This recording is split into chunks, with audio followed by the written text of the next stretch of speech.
Por eso que para nosotros también fue una frustración llegar a este momento. Obviamente que puertas adentro analizamos todas las aristas que tuvo este proceso hasta el día de hoy, analizamos todos los errores que nosotros podemos incurrir. Obviamente que pedimos disculpas del caso, porque algo que tendría que haber sido ilusión, esperanza, alegría, como puede ser ir atrás del sueño de la casa propia, que se conviertan en estos sentimientos, no es lo que nosotros esperábamos, muchísimo menos ellos, por eso que le pedimos disculpas porque tengan que pasar por todo este proceso, pero bueno, lamentablemente en este país, con esta situación, con estas cuestiones, están dentro de las posibilidades. Lamentablemente nos encontramos en este final de camino. Obviamente que tomamos la decisión que sabemos que teníamos que tomar. A veces uno entiende que lo que se le reprocha es por qué no fue antes, por qué no fue después. En el medio pasan muchas cosas, obviamente que una obra, y sobre todo de estas características, es muy compleja.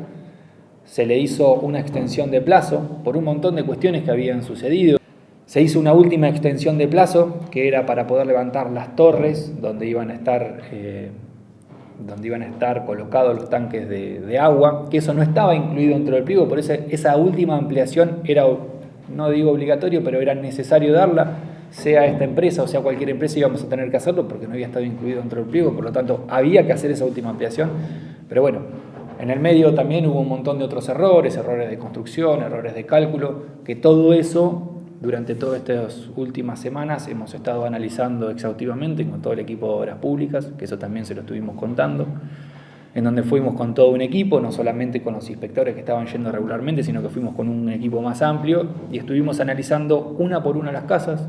Hicimos un gran inventario, no solamente de las casas, sino de la situación y qué es lo que le falta para poder seguir.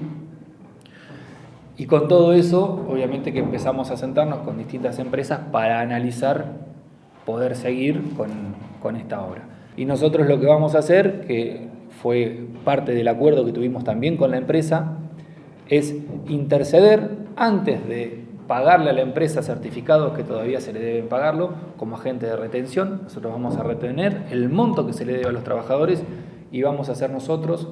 previo firma de convenio con la empresa y con los trabajadores, de la mano del sindicato, por supuesto, vamos a ser nosotros quien le abonemos la semana que viene lo que se le debe a cada uno de ellos por el trabajo realizado en la estudio, que es una obra que ya hace mucho tiempo que está en boca de mucha gente, que está en los medios, que de alguna manera también se ensució políticamente, que era algo que nosotros todo el tiempo lo evitamos.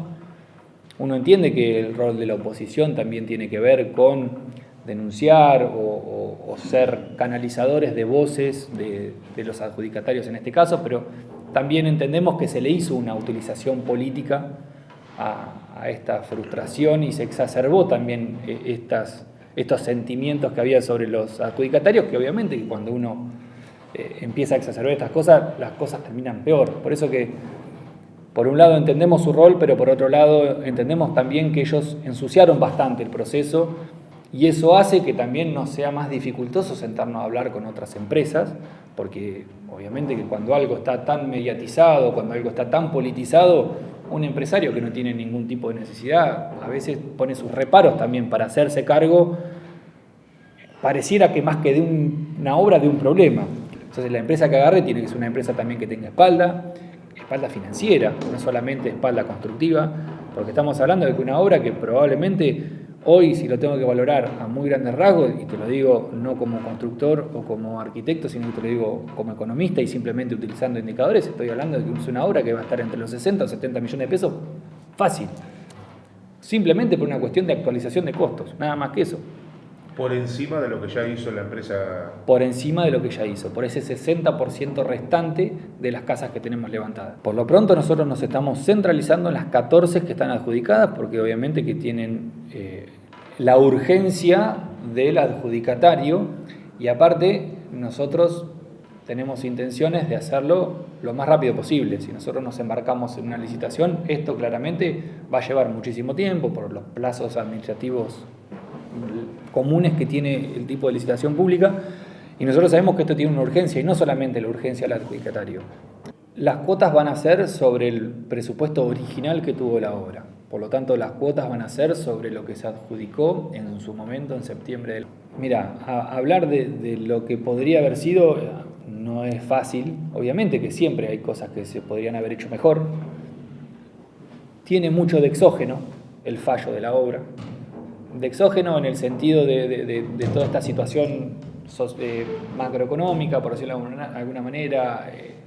social. También tiene que ver con la empresa que adjudicó, la falta de experiencia, hubo muchos errores, obviamente que inspecciones hubo, hay órdenes de servicio, creo que llegamos a la número 77, más o menos, o sea, hubo una inspección exhaustiva, se le fue marcando los errores. ¿Se podría haber rescindido antes? Sí, seguramente, pero obviamente que uno en el día a día va tratando de ir subsanando porque sabe que desde el momento que se rescinde, no es fácil lo que sigue después, no es fácil conseguir una empresa que siga después, uno sabe que los costos van a ser mucho más grandes, entonces trata siempre de, obviamente que con los medios que tiene a su alcance y dentro de las posibilidades,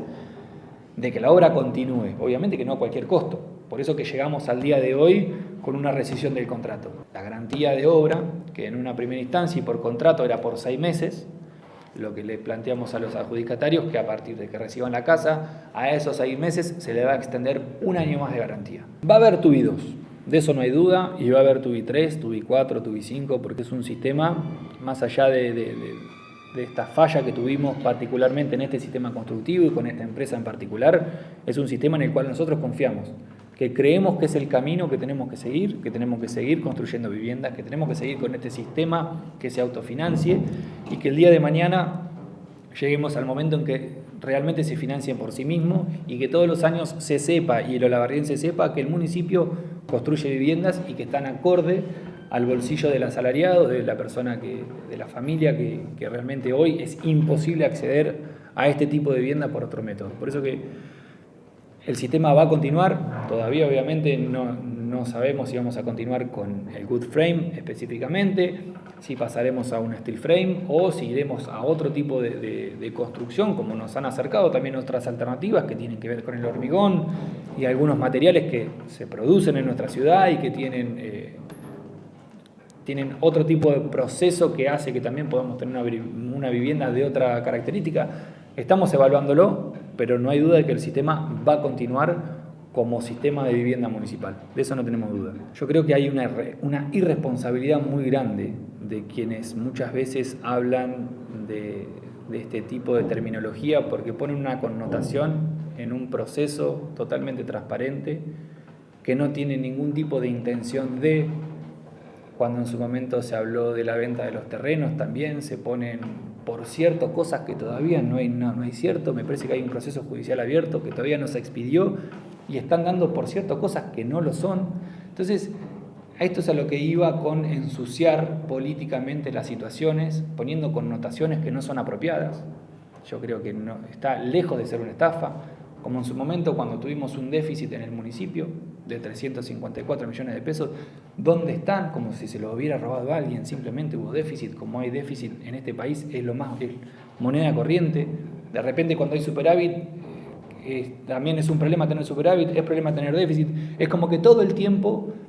hay esa necesidad de instalar en la sociedad terminologías y concepciones sobre nosotros que me parece que no son propias. Nosotros venimos acá todos los días, trabajamos en pos de una mejor ciudad, trabajamos en pos de solucionar los problemas que tiene la gente todos los días. Ahora, que sobre esas cuestiones a uno no se le permita fallar, me parece que es demasiado exigente y sobre todo de un sector de la política que no ha parado de fallar desde que es gobierno. Porque me parece que desde el momento que asumieron la presidencia de la gobernación, en el 2019 esta parte, yo no tengo muchos éxitos de ellos como para decir, bueno, yo hago todo bien y vos haces todo mal. Me parece que son muy pocos los fracasos que hemos tenido en nuestra gestión y son muchos los que ellos sí han tenido en su gestión como para que tengan esa vara de criticar hasta tal punto de acusar a una persona de estafadora, a otra de ladrona, a otra. Me parece que esos discursos de odio que están intentando instalar en la sociedad y que ellos mismos después pregonan por otros medios de que no deberían existir, son los que nos están complicando tanto los diálogos y nos están complicando sobre todo la convivencia.